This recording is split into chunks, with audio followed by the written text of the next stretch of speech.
Chapter 9, Master of the Animals. The Sabertooth crept forward.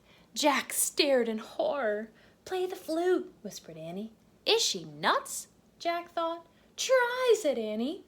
Jack held the mammoth bone flute to his lips. He blew. The flute made a strange sound. The tiger froze. He glared at Jack. Jack's hands shook. The tiger growled. He took another step. The mammoth roared and stomped the ground. "Play it," said Annie. "Keep playing." Jack blew again. The Sabertooth froze again. Jack kept blowing until he ran out of breath. The tiger snarled. "He's still here," whispered Annie. "Keep it up." Jack closed his eyes. He took a deep breath. Then he blew as hard and as long as he could. He covered and uncovered the holes on the bone. The music sounded strange, as if it were coming from another world. "He's leaving," Annie whispered. Jack raised his eyes. The Sabertooth was slinking off toward the cliffs. "We did it," said Annie. Jack lowered the flute. He felt very tired. The mammoth waved her trunk happily. "To the treehouse, Lulu," said Annie. The woolly mammoth snorted. Then she lumbered over to the tallest tree. From the back of the mammoth, Jack grabbed the rope ladder. He held it for Annie. She stroked the mammoth's giant ear. "Bye, Lulu." "Thank you," she said. Annie grabbed the rope ladder. Then she started up. Peanut climbed up too. After they disappeared into the treehouse, Jack climbed onto the ladder. He looked back at the woolly mammoth. You can see her way up there, and he's down here. "Bye, girl," he said. "Go home now," and watched out for the Sabertooth. The mammoth walked away into the sunset. When Jack couldn't see her anymore, he started up the rope ladder.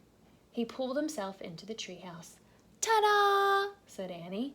She handed the Pennsylvania book to Jack. Jack smiled. Now he was positive they had found the third M thing. Their mission was complete. "Before we leave, we have to give our coats back," said Annie. "Oh, right," said Jack. They took off their reindeer skin coats and dropped them to the ground. "Brr," said Annie. "I hope the Cro-Magnon people find them." Jack stared out the window. He wanted to take one last look at the prehistoric world. The sun was setting behind the hills. 4 people were crossing the snowy plain. It was the Cro-Magnon family. "Hey!" shouted Annie. "Shh!" said Jack. The Cro-Magnon stopped and peered in Annie and Jack's direction. "We left your reindeer skins down there." Annie pointed to the ground. The tallest person stepped forward and raised a spear. "Time to go," said Jack. He grabbed the Pennsylvania book. He found the picture of Frog Creek and pointed at it. "I wish we could go home," he said. "Goodbye! Good luck!" Annie waved out the window. The wind started to blow, and the treehouse started to spin. It spun faster and faster, then everything was still. Absolutely still. Chapter 10, the last chapter, called This Age.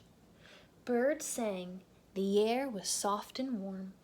"I hope they find their coat," said Annie. "Me too," said Jack. He pushed his glasses into place. Squeak! "Hey, you, how did you find the sorcerer?" Annie asked Peanut. Squeak! "It's a secret, huh?" said Annie. She turned to Jack. "Where's the flute?"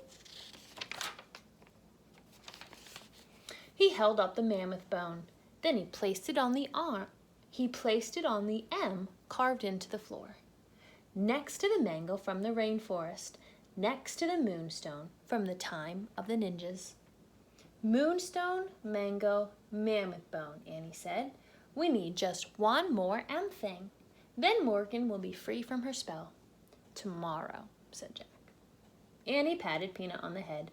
"Bye, you," she said. She started down the rope ladder. Jack gathered his things.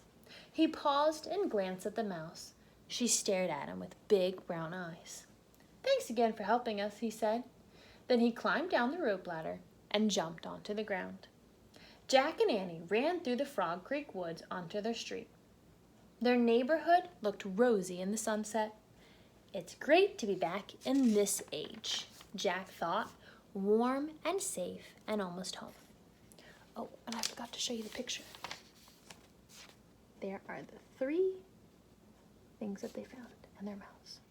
I'm glad we don't have to go hunting for dinner, he said. Yeah, Mom and Dad already did that, said Annie, at the supermarket. I hope they trapped some spaghetti and meatballs, said Jack. I hope they trapped a pizza, said Annie. Hurry, I'm starving, said Jack. They ran up their sidewalk and through their front door. We're home, shouted Annie. What's for dinner? Shouted Jack.